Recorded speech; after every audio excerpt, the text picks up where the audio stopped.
Good morning, everybody, and happy Thursday. If this is the first time that you're hopping on, checking these out, my name is Anthony Kaufman, and I am been doing a video series every weekday on something that I've learned over the last couple of years in order to hopefully help someone or drive the needle forward for somebody in their life. Hopefully it's the one little thing that they need to hear that's just like that aha moment. I'd love to be an aha moment for somebody, just gotta say. But each day it's a different topic. And if ever repeated, it's just to elaborate on a point that I've made. And today is toxic people.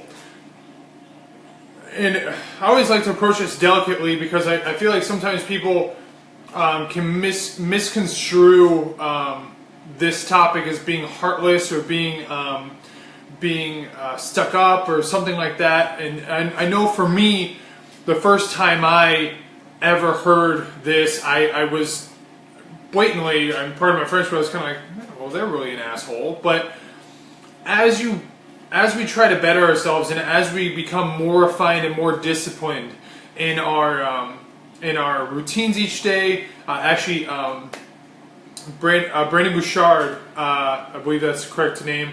I just heard it last night about his book where he took 3 years of study and over 2 million data points on what are the habits of highly successful people, highly performing people, and it's actually a lot of ones that we don't all think.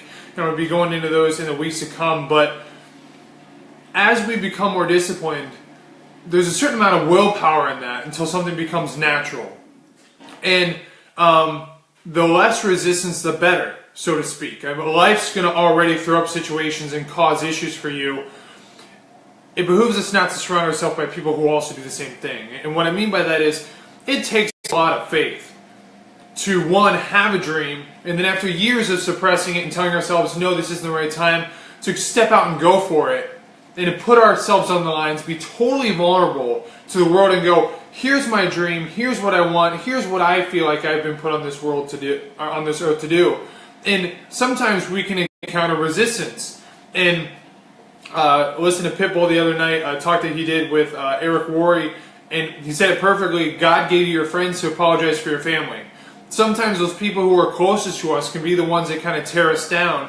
And he offered up a perfect example of a story, and definitely totally quoting him at this moment, but when we're born and you're learning how to walk, everybody's like, oh, Jimmy, look at Jimmy, look, he's walking, he's up, and they fall, they're like, oh, come on, come here. And all your family gets around, and everybody around you gets around because they're encouraging you. They want you to walk. They want you to develop. They want you to become better. And when we become adults, it completely flips.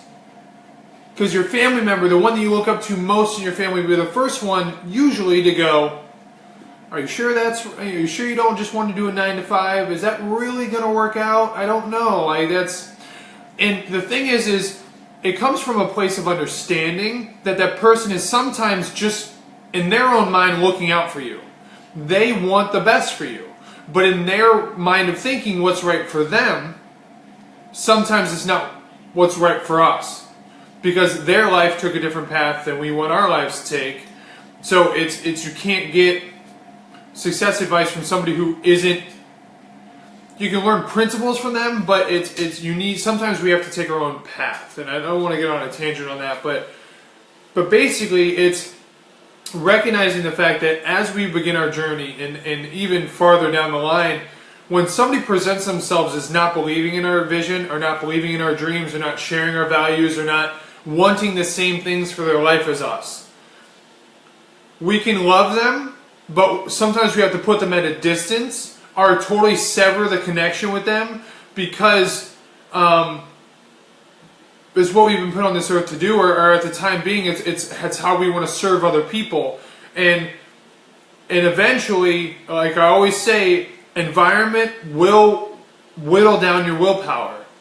If you set yourself in an environment if we set ourselves in an environment that calls us to a higher standard, surrounding ourselves by people who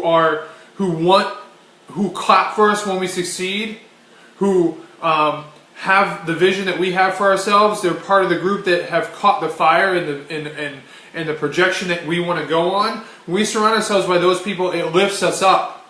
It creates a high vibrating atmosphere. It creates a group, a society, a community of people who are all pushing each other to grow. And it builds our willpower. It infuses belief, and it infuses action, and it infuses overcoming. Because we all know, I think it should be understood that in success, part of success is success, sucking in excess. We're gonna have failures, we're gonna have shortcomings, we're gonna have things, and when you surround yourself by a group of people who uplift you and encourage you, and don't always say what you want to hear. So also don't mistake toxic people for people that just say what you want to hear. Sometimes the people that are lifting you up will tell you what you don't want to hear, the thing that you need to hear, the thing that will grow you, dude, like, you suck right now, you got to step up your game if you ever want to be to this level. That constructive criticism, the criticism of going, I believe you have the potential to be there, but right now you have to change some things. Like, that is someone who's uplifting you. Toxic people are the ones who will... I've encountered many different variations in my life, but toxic people will either... They don't clap for you when you win. They might not throw up a lot of negatives. They might not throw up a lot of encouraging speech. But they don't clap for you when you win. Pay attention to who claps for you when you win. Pay attention to who is excited for your success. It's people who can use negative talk. Because, and again, this is coming from a position of loving them and understanding that they just don't want the same things as us. They don't want to change their life in that same way. They have their own aspirations, but because they don't see that it's possible for them, they may not believe that it's possible for you. And they will approach conversations, they will approach interactions, they will approach encouraging you with that same mindset of it's not possible. When you have to, or we have to believe, when we're attacking our dreams and going after from, that they are absolutely possible. That the adjacent possibilities, I actually have a quote. Hold on a second. Yes. Sorry. Never done that, never watched away from video before. Never turned you back to the camera. Tapping into the adjacent possibilities. The things that are all around us. And when we encounter failure, the negative, the toxic people are ones who love us but don't understand where we're going, don't understand why it's important to us, don't understand why it's a must, why hell or high water, come easy or come hard, we're going to make this happen. And they just don't understand. And it's coming from a place of loving them, but realizing that until a certain point in time when we're strong enough, we have to separate ourselves from that group of people. And sometimes when we're encountering failures and we're encountering situations where even our belief in ourselves is faltering, it helps. We don't need, we can definitely, I mean, no man is a peninsula, but no man is an island. But we need people around us, or want people around us, who will connect us to adjacent possibilities. Somebody who, when it seems like the entire world's caving in around you, they're going to look you dead in the eye and go, what can you do? Because sometimes when we have our vision way out in front of us, it's decades out. I actually just told my wife that I want to do something that she's been wanting me to do for a long time, and I've played around with the idea of it, and I'm committed to it, and it's a decade out.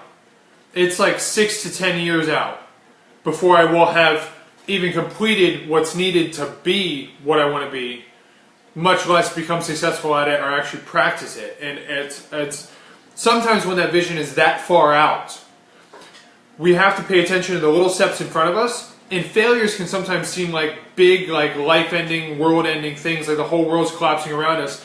Having those people around you that will connect you to the adjacent possibilities. What's the next possible move? How can we learn from this situation? How can we better ourselves? How can we capitalize on this? How can we use this to our advantage? All things are happening for our greatest good. So what did we need to learn? Why are we being taught this lesson? People who will speak to you that way, opposed to people who will go, well, see, there's your proof. You just don't have what it takes, man. It's time to just back down. Go back to your 9 to 5. Join all of us at our 9 to 5s. And I'm not speaking to a level of like uber success here. What I'm saying is like anywhere in the journey, if you've had massive success and you've fallen off, and because failure happens, mistakes happen, we have things that we have to learn, and you're back at the bottom, you're starting over, you're rebuilding, or whether you're just starting out.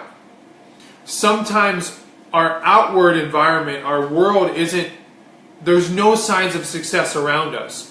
Meaning so far it's just a little bit of action and a lot of willpower and a lot of spirit and a lot of drive and a lot of just belief in this is why I'm here. So when you wake up in the morning and you're still going to work, just like you were last week, but this week you've decided you want to change your life and you want to help change the world, your buddies at work, they still see you as whoever you are, whoever you've been at work.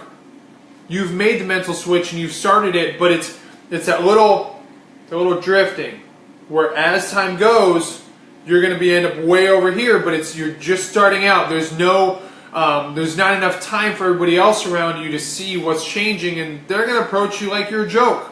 That happened to me.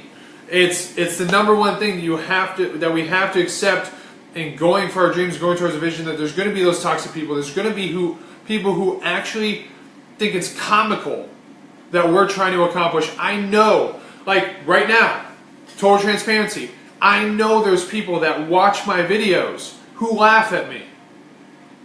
I know it's going to happen. It's happened in every other area of my life. Every time I try to grow, and when I win, when I accomplish my vision, oh, he's lucky. There's always people around us who are in our inner circle or our outer circle, our surrounding environment, who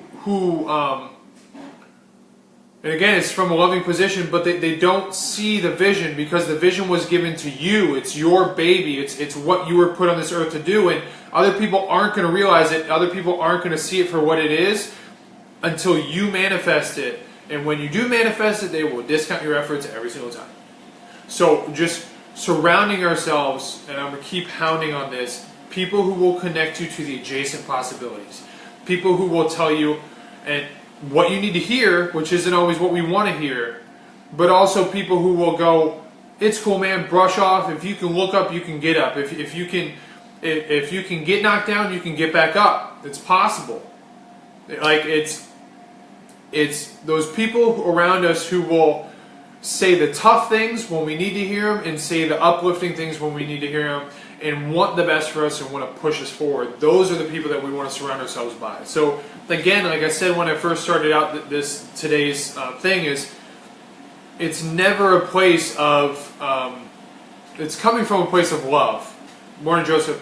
It's coming from a place of love, but it's also understanding that just because we have a vision and just because we love someone, just because someone's close to us, just because we look up to someone, just because we put someone up on a pedestal, doesn't mean they're going to believe in our vision, doesn't mean they're going to want for us what we want for us.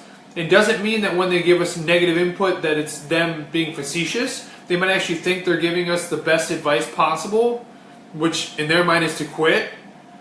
But we have to get those people out of our lives, because the thing is anybody who's in the same stages as me, where it's like I haven't accomplished, like Matt, haven't accomplished 1/100th of what I want to accomplish in my life. You can lose sight, and surrounding yourself by people who maintain the sight and maintain the faith, and you can build them up and they can build you up, is so much better than surrounding yourself by people who every day they're just chipping away at your belief, they're chipping away at your willpower, they're chipping away and chipping away and chipping away. And it's amazing the amount of energy that one person can take from you and just draining you, and where you have to feel like you have to stand up inside when you're around them, because they'll beat you down. And it's not, like I said, it's not always on purpose. It's just their belief systems. It's where they come from. When we get rid of them, the way doors just open up, things just open up and things just begin to flow, because all that energy that we were taking to try to keep them in our lives, when we just let them go, doorways open up, and it's just all that energy that was being focused on them can just be put towards moving ourselves forward. So that is my message for today. Little cap at the end of here. Beginning next week, so I will be doing a video tomorrow, And then beginning next week, I will be doing these videos once a week on my private business page. So it'll be a public business page, sorry, but it'll be on my business page. I will no longer be doing them on my personal. So I will, if you want, I'll invite you to the page. Obviously, I'll have a link on my my private Facebook or my personal Facebook page for my business Facebook page. But basically, I'm going to be discontinuing doing them every day of the week. I'm going to be doing one main post a week. I might be doing little tidbits here and there. But as for this main topic, each and every day, it will move to 1 week. It'll be for a longer portion of time and going really in depth and getting some of the nitty gritty, some real, just being able to take bites out of the subjects. So, guys, make it a wonderful Thursday. Obviously, I will see you tomorrow. And then beginning next week, I will see you each and every Monday.